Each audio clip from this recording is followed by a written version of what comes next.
Welcome back to the Tea and a Buddy podcast. I'm Dominic. And I'm Erica. And this is part 2 of the Get Back Beatles documentary. Yay! That aired on Disney+. Yes. So, yeah, if you didn't catch part 1, go back and listen. Yeah. And in this one we'll be a little bit more coherent about the 3 parts and everything, just... Yeah.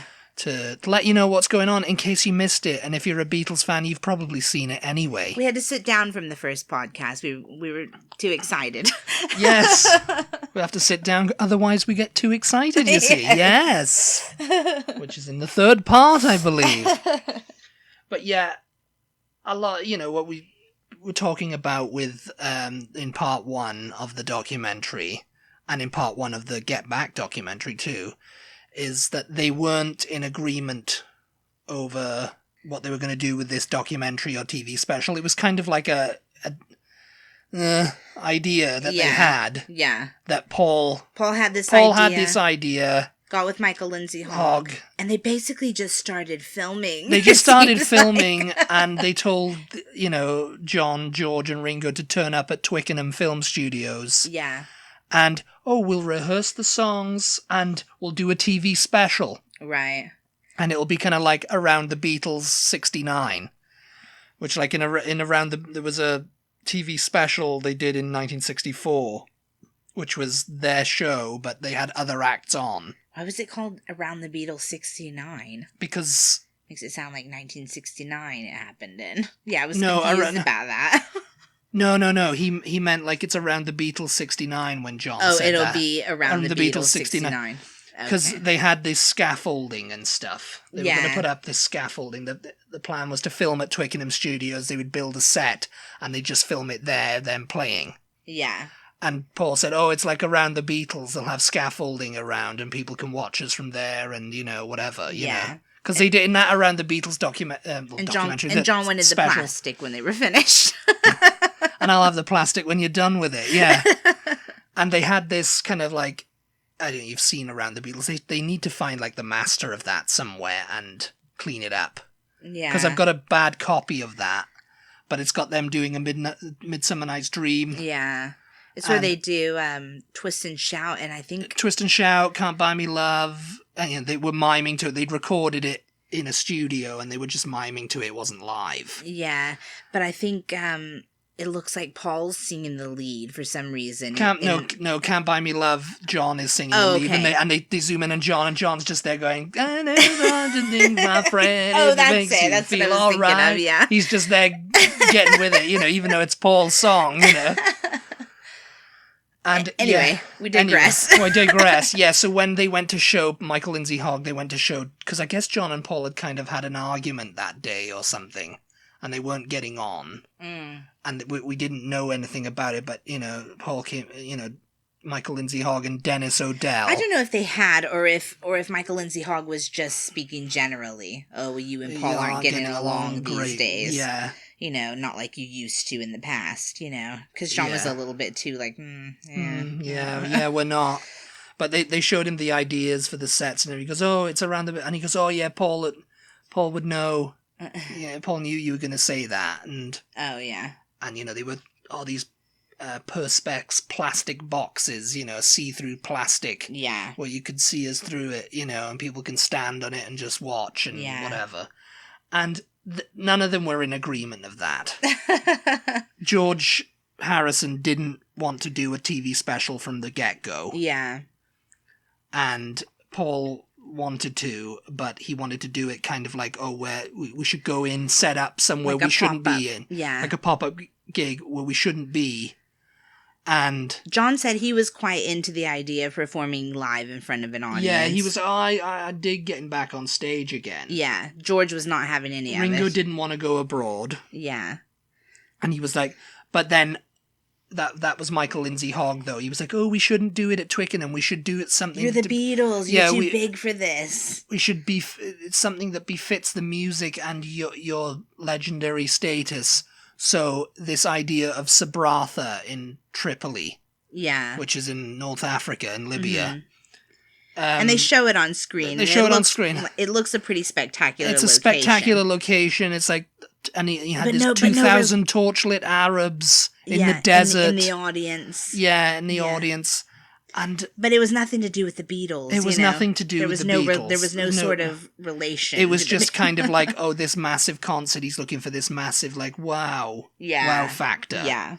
Which would have befitted maybe the Rolling Stones. And none of them were really that into that. But not the Beatles. I think John was a little bit like, yeah, that location why aren't great. we doing this in LA? Why aren't we doing this in France? We'll be doing the middle eight as the sun comes up. You know, he was into all the arty aspects of that. You know, like of the film, it would look great. Mm-hmm. But George was like, nah, I don't want to go abroad. I'd rather do the show and then have the holiday. Well, Ringo made a good point. And Ringo was like, oh, well, England and America is our world. That's kind Why of our are we going main to fan North base, Africa to do this, you know? Yeah. And so we should do the show either here or in America. And we're here, so we'll do the show here. Yeah. You know? Yeah. And in front of an English audience. So he wanted an English audience. Yeah. So it was like, and then they decided, oh, well, we'll give tickets to all English fans, and it can be English fans who go out there. We'll load them up on a ship. We'll load them up on a ship, and maybe you can play for them as the house band. Yeah, and George was like, that's absolutely expensive and insane. And we're going to be stuck on a ship with all these fans, you know, like it's like, at least you can go home from here. Yeah. I mean, we stuck 2 weeks on a boat with a bunch of people, psycho fans of ours, and nowhere to escape to. Yeah. And it's like, you know, that sounds insane, and no, I'm not doing it, you know? And he, at that point, it was kind of getting to that point where he was just kind of like, yeah, people are trying to force us to do this crap. We're all not really agreeing on it. Yeah. And so we'll, you know... George particularly was having a hard time in this first part, because not only was he not into the idea of this documentary or the live gig, but Paul was getting on to him a lot. Paul was wanting him to play it the way he wanted to play it. Mm-hmm. And it was during Don't Let Me Down where they were doing this, like, harmony and stuff, and George comes out and he says, well, that's the same old crap, really, isn't it? You know, it's the same old... the idea that Paul had for and John said, well, I like the same old crap, you know, I like it, you know, I want to keep doing that. And Paul's like, yes, let's keep doing that. That's what works for in the past. And John's like, no, you'd hate it. If we could listen to this back now, you would hate it, and it's absolutely awful. And that's when Paul got wound up. Yeah. And was all like, oh, no, we're not doing this, you know. Oh, can't do this on film. Can't do this on camera. We've got to pull this together. And I hate being boss. I hate having to pull us all together. Yeah. Like that. I believe him. Yeah, no, he was totally right there. He was like, oh, I don't like being the boss here. Yeah. You know, Brian was the boss. Brian was the one who told us what to do. Yeah. And I was, you know, cajoled you all into doing it because it's what he wanted to do. Yeah. And we all kind of did it. But he was kind of in agreement most of the time with Brian's ideas. Yeah, Brian's ideas were very good. You know, Brian's were... You know, they got the band famous. Yeah. You know, put you on Suits, or put you on the TV. You got to play their game for a while. You can't be, you know, doing this. And so, yeah, that's what happened. And, you know, when Brian died, it was kind of like Paul was left to steer the ship, and he didn't want to. Yeah. And so in this first part, it's very... It's not as depressing as the Let It Be film. No. I mean, the original Let It Be film, it just kind of made it look all dark and depressing, and you didn't really know what was going on. Yeah. And, you know, eventually, then things break down. They have a lunch. George leaves the band at the end of part 1. Yeah. And so they're all wound up then. Yeah. You know, going, oh, what do we do? What are we coming back here for? What, you know, I thought that was kind of a crazy... Yeah, because they definitely didn't include any of that in the Let It Be film. No, they didn't include anything of George walking out. It was just kind of like Michael Lindsay Hogg included the tense moments between him and Paul. Yeah. But then it just kind of like cut from there to the Apple. Yeah. You know, the Apple footage. Yeah, so in part 1 of this documentary, the Get Back documentary, you get to see them come back after George has left, and they're just kind of like, I don't know what we're coming back here for. It's a lot of audio, and then, you know, he has Yoko, and there's this like, oh yeah, they jammed for a while. Yeah. And then they got the cameras on that of Yoko just sitting on George's cushion going, "Wah!" You know, as she does into and that the was microphone. really interesting. And Paul's just there playing the bass and holding playing the it up. drums, and Ringo's there going, "Rock it to me, baby." This is the sounds of 1969. Paul's really into it because he's holding the guitar up to the it's like, amp, like getting the feedback. Like he's really into this like avant-garde Yoko screaming thing. So it's quite a contrast to the idea we have of Paul and Yoko's relationship at this point in time. Before this documentary came out, you know. No, he liked Yoko. She was great. It shows a different relationship, really, you know. I think, you know, it was just kind of like over business decisions he was kind of getting wound up at her for, you know, later on. And really, was it even wound up at her, or was it wound up at the fact that John was using her as his spokesperson? You know? Yeah, this is what happened then. Yeah. You know, they decided to have a meeting at Ringo's house. Yeah. On the Sunday. No, none of that was filmed, obviously. That was a private meeting. And in that meeting, Yoko spoke for John. Yeah. And halfway through it, George left, because that was on the Sunday. Then the Monday they came back to Twickenham. Ringo turns up, and Michael Lindsay Hogg's there going, "Well, I got a call from Neil saying none of you were turning up," and Ringo's all like, "Well, you tell Neil I'm here for lunch." So this is basically where part two begins. Yeah. Where they're kind of like, okay, you know, they're reeling because George looks like he's actually left the band, you know, and so they're all kind of just sitting around basically like, what are we doing now? Where are we going from here? They were just sitting there, the cameras were rolling, and I think Michael Lindsay Hogg says, "Well, I've got enough for a documentary if I can use all of it." Yeah. But, you know, especially all the bad parts. And it'll just be Ringo's like, "Yeah, use it all." And then it'll just be a documentary about the breaking up of the Beatles, you know? Yeah. And that'll be the storyline, that'll be the storyline, yeah. And then just, Paul turns up with Linda, and they kind of just, like, chat a bit about the meeting, and, you know, Paul's very shaken because you know, nobody can get John on the phone, and George doesn't seem like he's coming back, and so he's kind of, like, all tense and nervous, and he's about to cry because, you know, he's thinking, and it's it's one of the most candid scenes. Yeah. In the whole film. It's one of the most candid parts. In the whole documentary, it's one of the most candid moments that Paul McCartney's the most vulnerable Paul McCartney's ever. Because it's just him and Ringo sitting there. Let himself look like. Yeah. You know? Because then he goes like, and then there were two. And he, like, almost starts crying. Yeah. His eye, and the camera closes up on his eyes, all filled with tears and everything. Yeah, it's really sad. Because nobody can, like, raise John, you know. Yeah. And Ringo's like, "Oh, well, send a telegram, you know. We don't know if John's coming in or something." And Neil Aspinall's sitting there going, "Yeah, I think they're done, you know. Yeah. I don't know what's going on here, you know. It looks like it's the end." Yeah. And Paul's like, "Oh, we're halfway through a documentary, you know, it's a bit, you know." Yeah, because at that point, they only had, like, you know, a couple of songs, I think, that were, like, sort of ready-ish to practice and record. Yeah, John didn't have that much to give.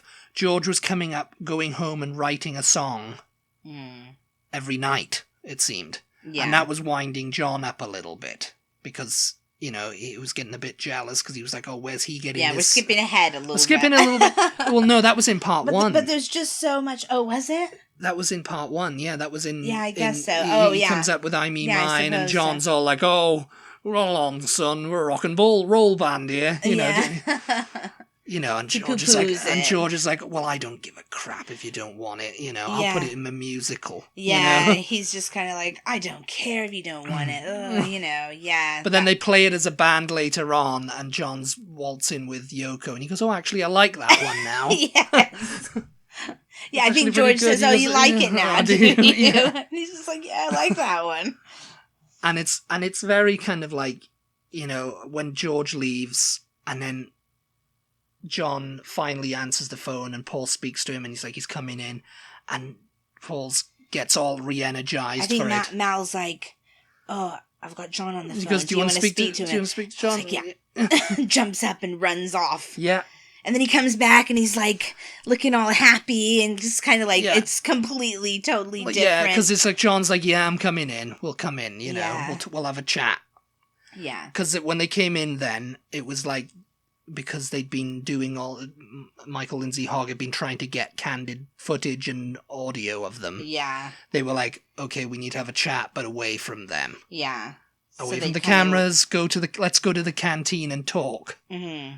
And what they, you know, when they heard that, Michael Lindsay Hogg grabbed one of the sound engineers and said, get a microphone into the place.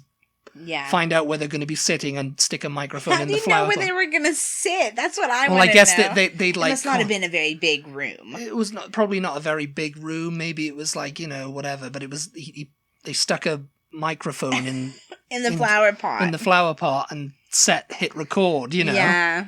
And so we get this conversation between John and Paul that's totally candid, totally illuminating to every Beatles fan. Yeah. Where, you know, John is like, yeah, George, he sides with George.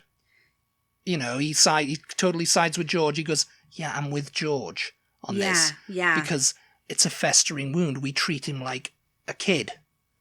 That we don't, we poo-poo his ideas and whatever, you know, and we treat him like a kid. And, you know, he's got this festering wound and we haven't given him any bandages, Paul. Yeah. You know? Yeah. And Paul's like, yeah, I know. Yeah.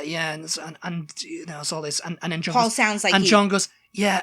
And actually, I feel the same way because oh, you're Paul McCartney. You know, I was always scared to tell you. Yeah. When an arrangement where you'd want to take the song a different direction where I didn't want it, and there was a time we couldn't say that to you. We couldn't couldn't reject your ideas. Or I just sit back and let George do it. Or I'd give it to George, and George would kind of like do it, or interest George in it. And, you know, but there was a time when we could say no. We couldn't say no to you, you know? Mm-hmm.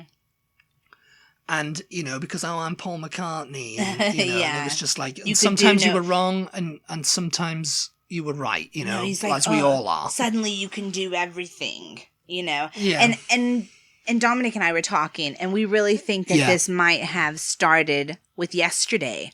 Probably, I think Yesterday may have been like the beginning of the end for them as a band, because suddenly it was apparent that Paul didn't necessarily need them. You know, but the sad thing, the most tragic part of the Beatles story, in my opinion, is, okay, yeah, Paul's a musical genius, right? He didn't necessarily need the others. Yeah, I mean, he wanted them. But he wanted them. He wanted them. But they didn't want to be his sidemen. No. It was a group. It was always the Beatles, you know. Yeah. It was always 4 equal share. And I think he wanted it to be like it had always been, but he was just so creative, and he still has to this day such a strong work ethic that he's just always creating. He's just always putting because at the end something out, you know. At the end of the Twickenham footage, it's just John, George and Ringo sitting about. Yeah. Doing nothing. Mm-hmm. And Paul is tapping his feet, and he's like very unswinging this, you know, not doing anything, you know. Yeah. You know, we're not achieving anything.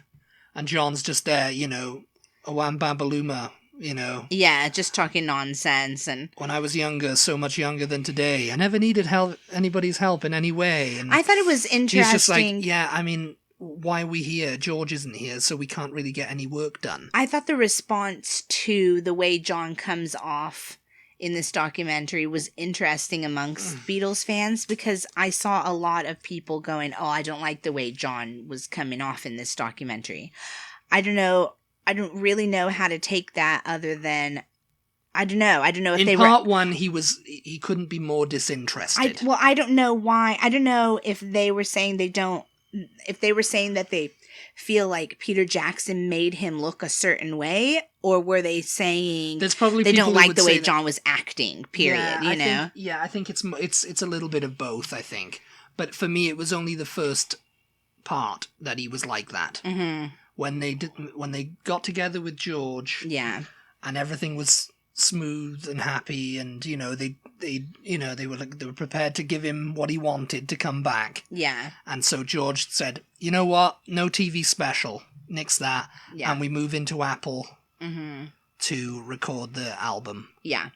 And which they did. And they did. And as soon as they got there, they all came alive. They were all happy, and they were like, "Oh yeah, this is really good. It's a nice." And from the get-go, they were going used to Twickenham, recording in a smaller space. Than Twickenham. Studio 2 was smaller, but it was also familiar. Yeah. Of Abbey Road. Yeah. But it was still a big studio. But it was still kind of like with. It wasn't as big as Twickenham. I mean, Twickenham was a huge... It was a cavernous... It was a stage, yeah. It was a sound stage. Like a movie lot, or whatever you want to call it, you know. Which nowhere in Abbey Road was that big. Well, Studio 1 might have been, because it was equipped to handle a full orchestra. Yeah. But I mean, still, it was familiar territory to them. Twickenham wasn't. Yeah. And it was, when they got into Savile Row. Yeah. They were like, oh yeah, it feels better. It felt better coming back here today. But that wasn't familiar to them either. But it was theirs. It was theirs. Yes. Yeah. No, they had total control. They had total control over it. Yeah. Yeah. It wasn't like people coming in from who worked at Twickenham to gawp at them and all that. There was people they knew. Yeah. Was surrounding them in the building. So when they move into Apple, apparently into the basement, John's friend Magic Alex had built them some equipment that was apparently no good. So it was duff equipment, yeah. He boasted. It took like a week, right, to remove it and to get some actual... Well, a weekend. He sent an SOS to George Martin. But it was like several days before they had things set up where they could like 3 days. Was it? Yeah, they got over a weekend. They worked round the clock to install portable EMI recorders and stuff, and a control room. And, because Magic Alex had, not come through for them. Speaking of Magic Alex, there's another great part. I think it's in this same part 2 of the Get Back documentary where they come in with one of his other inventions, which was a bass on one side and a guitar on the other side. Yeah, and it was like a flip, and it was like he'd done the mock up of it, and it looked like a toy. It looked like a wooden toy that. And the neck. You would flip the neck around. And he goes, "Oh, this is the latest invention from." And they were just like, "How would you string this up, though?" No, it's like your hands would be like on the strings, on the back of the thing to fret them. And it's like they were all just laughing. John goes, "Yes, give him $500,000. I'll give him the money for just this." It's just like what. And I think George said, "Give him the money and give him £500,000 or whatever." And John was like, "Yeah, have him make a prototype or have him make a prototype." He says, "Give him the money for just this." John said, the mock-up thing, And it's just kind of like because Mal handed it to them, and it's just kind of like at that point, he was just one of John's mates. You get to see also a couple of the fans that hung around Apple in those days, which they called the Apple Scruffs. So that was a good little bit that I don't remember if they included in the original. I think it was just a very brief. Yeah, a lot of Let It Be was just very brief snips of all this footage. Yeah, and in part 2, everything's going swimmingly. Then they decide, oh, Billy Preston's in town. Let's get him in. Yeah, we need somebody. Well, they've been talking about, what was it, on Get Back, I think? They were like, we need somebody on the piano. One of us can't go on the piano if we're going to do this live, because then we'll be out of guitar. Yeah, because usually we just overdub it later on, but we can't do that now. Yeah. And so Billy came in. And, they started playing I've Got a Feeling and Don't Let Me Down. And they explain... And they were just like, oh, you're giving us a lift, Bill. And they explained that they knew him since Hamburg, which I don't think they were reminiscing. Explained that in Let It Be. It was just all of a sudden Billy Preston was there, and why was he there? yeah. And they explained, he goes, oh, George Martin, have you met Billy Preston? Yeah, we used to play with him. He used to back Little Richard in Hamburg, and we've known him since then. Yeah. And it's like this whole documentary, it was so sad because all the time they were reminiscing, and even Paul brings it up because, oh yeah, every time we get together now, we just talk about the past. We're like a bunch of old age pensioners. Just go, do you remember when we used to rock?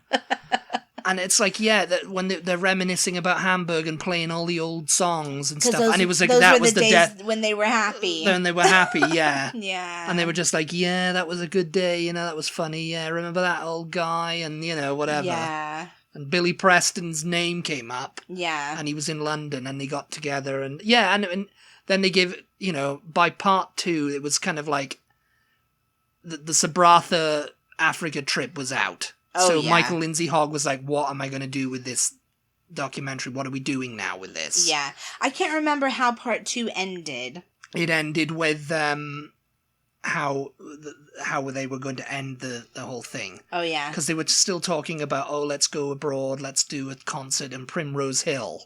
Oh, right. And then it came, oh, we can't get Primrose Hill. Yeah, I guess there was something else going on. They didn't really and Paul explain was all like, oh, you know... So what are we going to do then? Yeah. And we'll have to come up with this idea. And I think it was Michael Lindsay Hogg and Glyn Johns. So then into part 3, they decide... Well, no, it's at the end of part 2. They come to Paul and they tell him, you know what? We're in the basement now. Yeah. We don't have to go anywhere. We can just go on the roof and do a concert there. Yeah. And just do that there. Mm. And Paul's like, oh, that's a good idea. You can see on his face. So he and Ringo go up. You know, he and Ringo go up and they check it out. And Ringo's all happy. Yeah, Ringo's all happy. Don't have to go abroad. Just all I have to do is go up to the roof. You know, yeah. That's all I have to do. Yeah. And John and George was kind of like, oh, I don't want to go on the bloody roof. Yeah. He didn't want to play live at all. No. He didn't really seem to be interested in playing live. He just wanted to make an album and I get the feeling that he felt like they weren't good enough to play live. I think he was. He was thinking, we can't play live together. We can't play live together anymore because we haven't done it for so long. Yeah. We get together, we go through the tracks and we just kind of play, and then we do our own individual parts, which is what happened on the White Album, you know? Yeah. And it's like, we don't sound good because I've just been playing with Eric Clapton and Delaney and Bonnie, and they're a great band, and you know we're not as good as them. You know, he felt. I'm sure he felt like we're not as good to be live anymore. I don't want to go out there and people go, oh, the Beatles. Yeah. They sound terrible. Yeah. You know, so he was kind of like thinking, oh no, we can't sully that. You know, we can't sully our last gig. So part 3 then is basically them all working together to get some songs together to go on the roof and do this gig. Which I think they start listing, oh, we can do this and we can do that and we can even throw in some old numbers. But I don't know what happened to that because they just totally scrapped that. Well, they threw in one old number, which was 1 after 909. Yeah, but they were talking about doing other people's numbers, too. Like, doing a full concert, you know? Yeah. I don't know why they decided against because that. Because they didn't want to do other people's numbers, because John didn't want to learn them. Oh, was it? Yeah. Oh, okay. I think it was a case of like, oh, we'd have to pay them royalties, you know? Yeah. Let's do our own songs, then we get all the money, and, you know, we don't have to freaking pay other people... You know, Elvis's people and whoever, Little Richard or Chuck Berry or whatever. Yeah. You know, that's, we don't want to play that. You know, we don't want to do that as a concert. And so basically they decide we're going to just make it a dress rehearsal. It was a dress rehearsal, yeah. We'll go up on the roof, you know, in our stage gear, and we'll just run through a couple of numbers. About 4 songs a couple of times. Yeah. Yeah, and that's what they did. That's what they did. And I never thought, because I think we talked about this in the previous podcast, I thought it was like a concert, you know, just a short quick little concert. It was like 6 or 9 songs, but like 3 of them were, I think 6 of them were like doubles, you know. They played like I've Got a Feeling twice. They played Don't Let Me Down like 3 times. 3 times. Get Back was like 4 times. Yeah. You know, because they kicked it off with like a sound check because they were recording it down in the thing, and a lot of like the album of Let It Be came from that performance. Mm-hmm.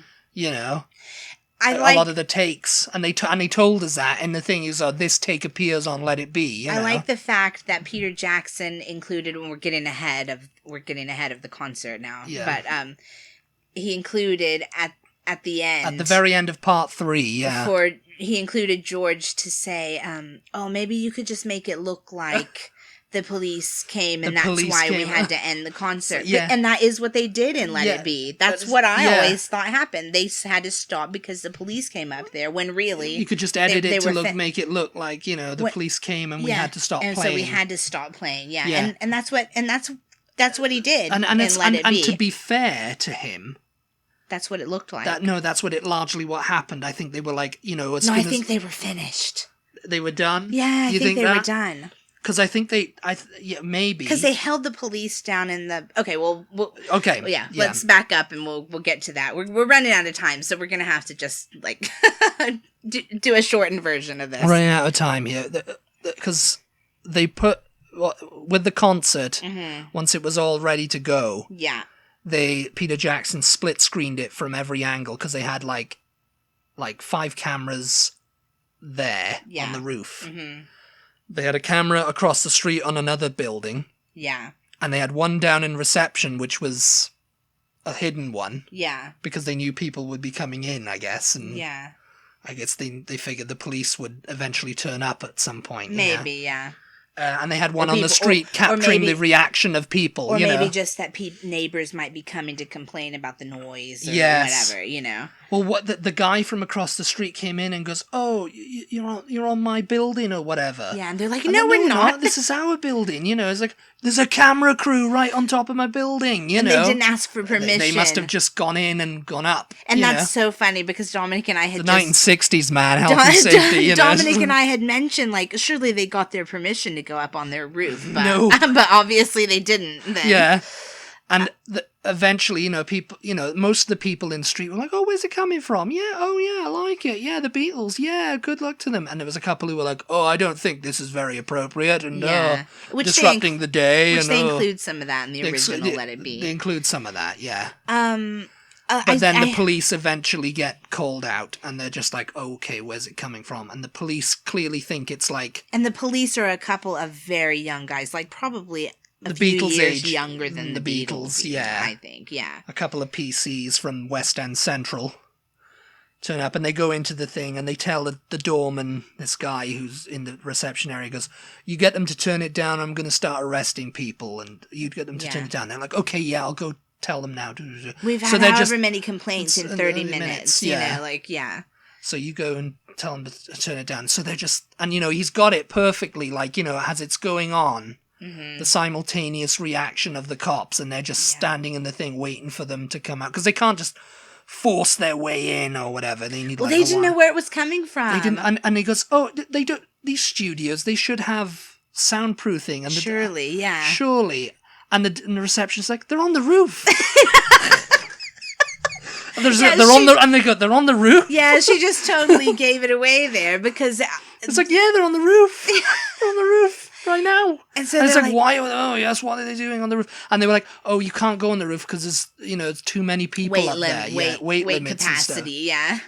And Mal Evans comes down and he goes, "Oh, yeah, I'm going to cut the feed, and we're just doing a couple of numbers. We're just trying to make a living," he says.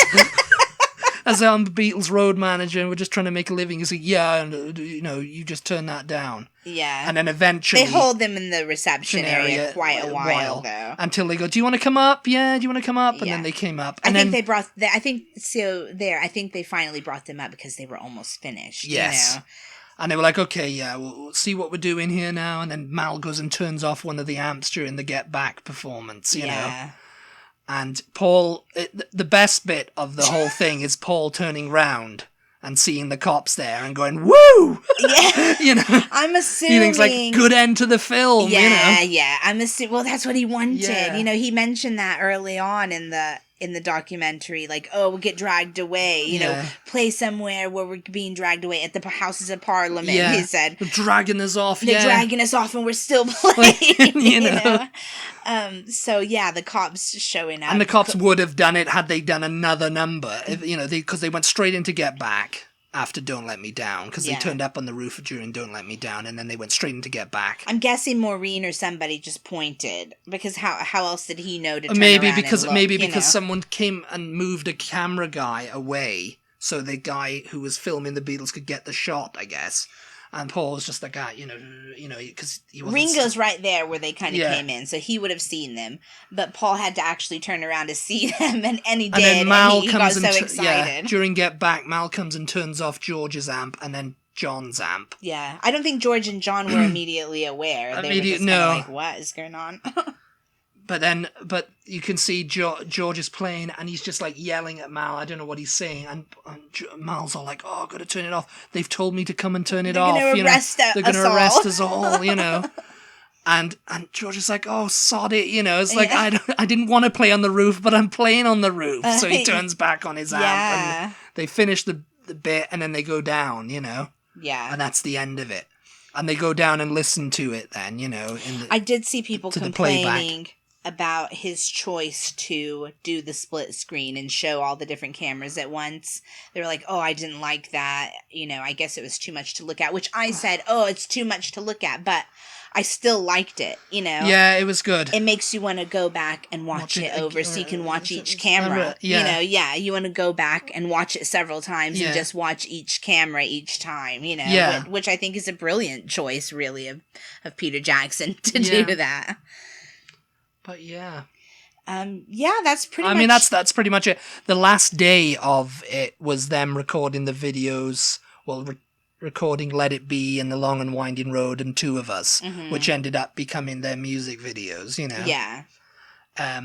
Which to me always looked a bit like sad and depressing as well. Yeah, because I think they were kind of like, "No, we're not going to do another concert of this." Yeah, but they showed so many cuts. Peter Jackson showed so many cuts of them recording it. They're just messing around and stuff the whole time. Yeah. You know, they're having fun even doing that. So it really, the whole thing made me very happy. Well, actually, he got Paul and Ringo on board by telling them it's not as bleak as the Let It Be movie made it look. Yeah. And how people's stories sensationalized come out of, you know, like, "Oh, it was a terrible time." Yeah. It's like you're laughing and you're joking and, you know, you're just making an album. Yeah, there's some tense moments, but it's like, that's every album, you know? We left so much out, you guys. Yeah, we did. If we made it sound interesting, if you haven't seen it, sorry for spoiling it.